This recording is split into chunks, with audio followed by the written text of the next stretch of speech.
Bismillahirrahmanirrahim. Assalamualaikum warahmatullahi wabarakatuh. Nama saya Zulfi Alfian, NIM 1187070093. Pada kesempatan kali ini akan membahas beberapa materi yang ada pada Matematika Teknik 2 dalam semester 4 jurusan Teknik Elektro UIN Sunan Gunung Jati Bandung, Fakultas Sains dan Teknologi. Sebelum beranjak ke materi, saya ucapkan kehadirat Allah Subhanahu wa Ta'ala sehingga materi ini dapat diselesaikan, dan pula saya ucapkan terima kasih sebesar-besarnya terhadap dosen saya yang telah mengapu pada mata kuliah Matematika Teknik 2 ini. Tanpa beliau mungkin tidak adanya ilmu mengenai materi yang akan disampaikan ini. Di awal materi ini yaitu mengenai deret Taylor. Apa sih itu deret Taylor? Deret Taylor merupakan suatu representasi fungsi matematika sebagai jumlah tak hingga dari suku-suku yang nilainya dihitung dari turunan fungsi tersebut di suatu titik. Nah, deret Taylor ini merupakan suatu bentuk perwujudan atau representasi dari matematika sebagai jumlah tak hingga dari suku-suku yang nilainya dihitung dari turunan fungsi pada suatu titik, sehingga dapat diartikan merupakan penafsiran polinom derajat tak hingga. Mengapa dinamakan deret Taylor? Karena penamaan tersebut diambil dari nama sang penemu, yaitu Brooke Taylor. Nah, bila deret tersebut terpusat di titik 0, deret tersebut dinamakan sebagai deret Maclaurin. Kenapa bisa seperti itu? Nanti kita akan bahas. Deret Maclaurin berlaku tak hingga, yang mana menyatakan berarti deret ini merupakan penafsiran dari nilai sebenarnya dari nilai yang dicari dan bukan merupakan penafsiran lagi karena bernilai sama. Sesungguhnya kita dapat menggunakan deret ini dari X dimulai dari berapapun. Namun biasanya menggunakan X dimulai dari X sama dengan 0, yang mana deret Maclaurin merupakan deret Taylor yang berpusat pada X0 sama dengan 0. Deret Taylor. Jika tadi telah membahas sedikit mengenai deret Maclaurin, maka ini merupakan rumus umum dari deret Taylor. Rumusnya itu dari persamaan Fx sama dengan X0 plus Fx0 dikali X min X0 plus turunan-turunan selanjutnya, yaitu dimulai dari turunan kedua, ketiga, dan seterusnya sampai hingga n yang akan ditentukan. Nah, teorema dalam satu variabel. Teorema Taylor ini memberikan barisan pendekatan sebuah fungsi diferensial pada sebuah titik menggunakan suku banyak polinomial. Koefisien polinomial tersebut hanya tergantung pada turunan fungsi pada titik yang bersangkutan. Teorema ini juga memberikan estimasi besarnya galat dari pendekatan itu. Teorema Taylor menyatakan sembarang fungsi mulus dapat dihampiri dengan polinomial. Contoh sederhana penerapan teorema Taylor adalah hampiran fungsi eksponensial EX di dekat X sama dengan 0. Hampiran ini dinamakan hampiran Taylor orde ke n terhadap EX karena menghampiri nilai fungsi eksponensial menggunakan polinomial derajat n. Hampiran ini hanya berlaku untuk X mendekati 0, dan bila X bergerak menjauhi 0, hampiran ini menjadi semakin buruk. Bisa kita lihat Rn X sama dengan E pangkat X min 1 plus X plus S kuadrat per 2 faktorial plus X pangkat 3 per 3 faktorial dan seterusnya hingga Xn atau per n faktorial seperti nilai yang akan ditentukan. Suku sisa adalah perbedaan antara fungsi dan polinomial hampirannya. Nah, dapat kita lihat seperti pada rumus berikut. Nah, setelah deret Taylor, mengenai deret Taylor, maka yang akan dibahas selanjutnya yaitu mengenai persamaan nonlinear. Apa sih persamaan nonlinear itu dan bagaimana karakteristiknya, bagaimana pemecahannya? Maka kita akan bahas seperti pada slide berikut. Persamaan non-linear. Dalam persamaan non-linear merupakan terdapat beberapa metode. Metode-metode tersebut yaitu bertujuan untuk memudahkan dalam suatu pemecahan persamaan non-linear. Adapun terdapat beberapa metode dalam penyelesaian persamaan non-linear, yaitu secara garis besar dibagi atas dua metode. Yang mana dari dua metode ini nanti akan dibagi-bagi lagi berdasarkan sub-sub metode yang akan mempunyai karakteristik yang spesifik. Jadi pemecahannya itu dari dua metode utama, yaitu metode tertutup dan metode terbuka. Nah, dari dua metode tersebut terdapat beberapa metode berdasarkan perkembangannya, yang mana metode tertutup meliputi metode tabel, biseksi, dan regular-Falsi. Sedangkan untuk metode terbuka dibagi atas metode-metode seperti metode iterasi sederhana, Newton-Raphson, dan metode secant. Jadi yang metode terbuka ini dibagi atas metode iterasi sederhana, metode Newton-Raphson, dan metode secant. Nah,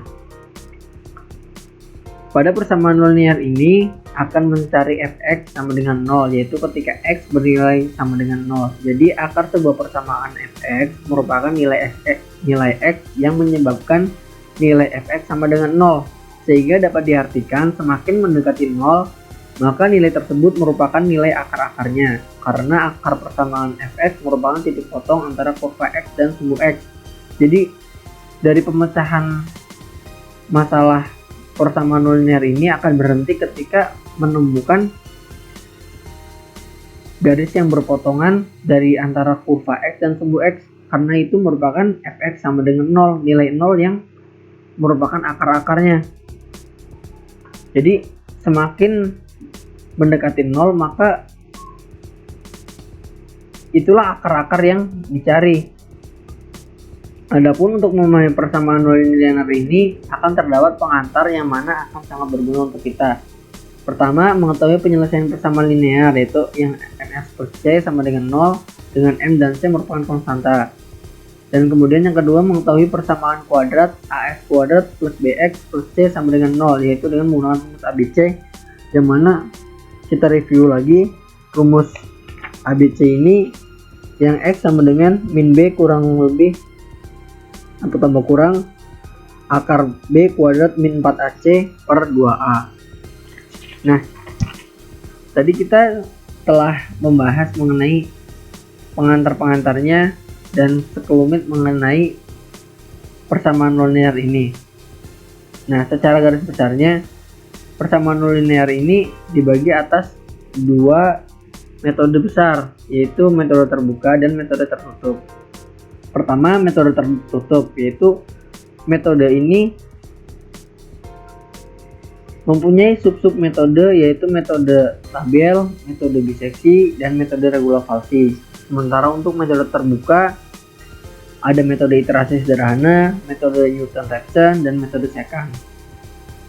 Nah, dari kedua garis besar metode tersebut ada karakteristik yang mana menjadi pembeda. Dalam metode terbuka itu bersifatnya belum jelas, dan yang kedua memerlukan tebakan, hasilnya dapat konvergen atau divergen. Jadi pada metode terbuka ini karena kita tidak menentukan, jadi bersifatnya itu belum jelas ada di manakah titik potongnya, ada di manakah akar-akarnya. Kita memerlukan tebakan, atau mungkin nanti hasilnya akan konvergen atau divergen, bisa jadi ketemu, bisa jadi tidak ketemu. Nah, kemudian ada metode tertutup. Pada metode tertutup ini memiliki karakteristik bersifat menentukan batasan awal. Jadi kita telah mengira-ngira kira-kira ada di mana nih akar-akar itu akan berada. Nah, kemudian hasilnya selalu konvergen. Jadi hasilnya akan ketemu, karena kita telah mengetahui batasan-batasan awal kira-kira akar-akar tersebut adanya di mana. Dan kemudian penentuan akar dilihat dari kemungkinan range yang terdapat akar. Jadi dalam suatu grafik tertentu kita akan disuguhkan grafik. Nah, kita ketika telah membagi range tertentu sesuai dengan kita batasan yang telah kita awal dibatasi. Nah, dari batasan-batasan tersebut yang kira-kira tidak ada titik potongnya, maka akan kita buang seperti perlahan-lahan. Jadi kita secara spesifik akan mengetahui range yang terdapat akarnya. Nah, yang pertama itu metode tabel. Metode tabel merupakan metode paling sederhana dari metode-metode lain, dikarenakan metode ini menggunakan pembagian area saja. Jadi pada metode ini kita akan membagi daerah dari batasan A sampai batasan B, kemudian dibagi dua untuk kemudian mencari nilai yang paling mendekati ke 0. Adapun tahapan-tahapan menggunakan metode ini yaitu pertama menentukan batasan awal, kemudian hitung nilai tengahnya dengan X sama dengan A plus B per 2. Dilakukan pengecekan keberadaan akar, kemudian pembaharuan batas atas dan batas bawah dengan range spesifik yang terdapat akar. Nah, tetapi dengan metode tabel ini terdapat kelemahan. Jadi ketika metode tabel digunakan itu karena hanya membagi dari batasan-batasan awal, kita bagi lagi, batasannya dibagi lagi, dan nanti akan ketemu batasan mana yang kira-kira ada titik potongnya. Tetapi batasan tersebut tidak rinci atau tidak secara spesifik, jadi sulit mendapatkan penyelesaian dengan error yang kecil, sehingga errornya akan banyak karena tidak sesuai dengan tidak terlalu spesifik terhadap titik potongnya sebagai akar. Atau pada metode tabel ini lebih bersifat untuk penaksiran awal, jadi dengan penaksiran awal kita lebih terarah. Nah, kemudian ada metode biseksi. Metode ini merupakan suatu metode yang telah dikembangkan dari metode sebelumnya, yaitu metode tabel. Metode ini membagi range menjadi dua bagian yang diulang-ulang sehingga mengandung akar dan tidak yang mengandung akar akan ketahuan. Nah, adapun tahapan-tahapan menggunakan metode ini yaitu pertama menentukan batasan awal, kedua hitung nilai tengahnya yaitu dengan X sama dengan A plus B per 2. Kemudian dilakukan pengecekan keberadaan akar, kemudian pembaharuan batas atas dan batas bawah dengan range yang spesifik yang terdapat akar. Nah, setelah membahas mengenai metode tersebut, kita akan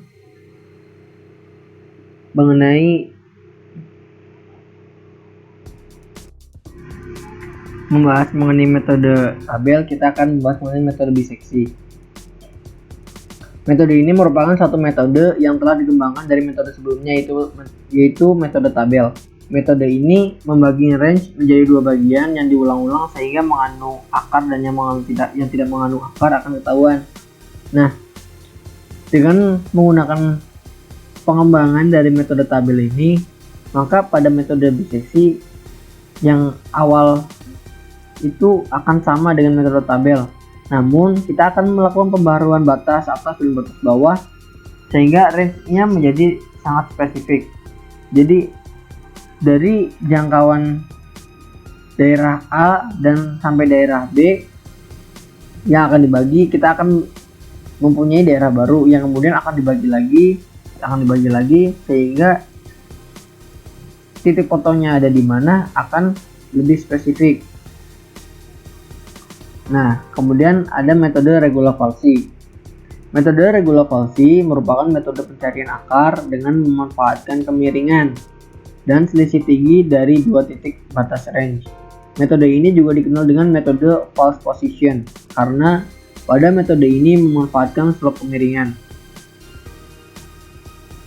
Nah, tahapan menggunakan metode regular Falsi yaitu pertama mendefinisikan nilai fx, kemudian tentukan batas bawah A dan batas atas B, kemudian hitung FA sama dengan FA dan FB sama dengan FB. Gunakan rumus X sama dengan FB kali A kurangi FA kali B per FB kurangi FA. Nah, setelah metode tersebut akan membahas kemudian mengenai metode iterasi sederhana. Nah, metode iterasi sederhana ini merupakan metode terbuka yang mana Metode terbuka adalah contoh garis besar dari metode penyelesaian persamaan linear. Nah, dari metode terbuka ini, metode yang pertama yaitu metode iterasi sederhana. Metode iterasi sederhana merupakan metode yang memisahkan X dengan sebagian X lain sehingga diperoleh X sama dengan Gx. Setelah itu terdapat metode Newton-Raphson. Metode Newton-Raphson ini adalah salah satu dari pengembangan metode terbuka. Metode ini merupakan metode yang menggunakan satu titik awal dan mendekatinya dengan mempertahankan slope atau kemiringan atau gradien pada titik tersebut. Titik pendekatan ke n plus 1 dituliskan dengan X sama dengan Xn, F Xn per F aksen kali Xn. Nah, tahapan metode Newton-Raphson. Metode ini memiliki tahapan yaitu pertama mendefinisikan nilai fx dan f aksen x, tentukan toleransi error dari iterasi maksimum, tentukan nilai pendekatan awal, hitung fx0 dan fx aksen x0. Kemudian akar persamaan merupakan nilai xi yang terakhir diperoleh. Jadi setelah sebelumnya dengan menggunakan iterasi sederhana cuman dengan memanfaatkan kemiringan, maka pada Newton-Raphson ini kita menggunakan dua fungsi yang menjadi pembatas.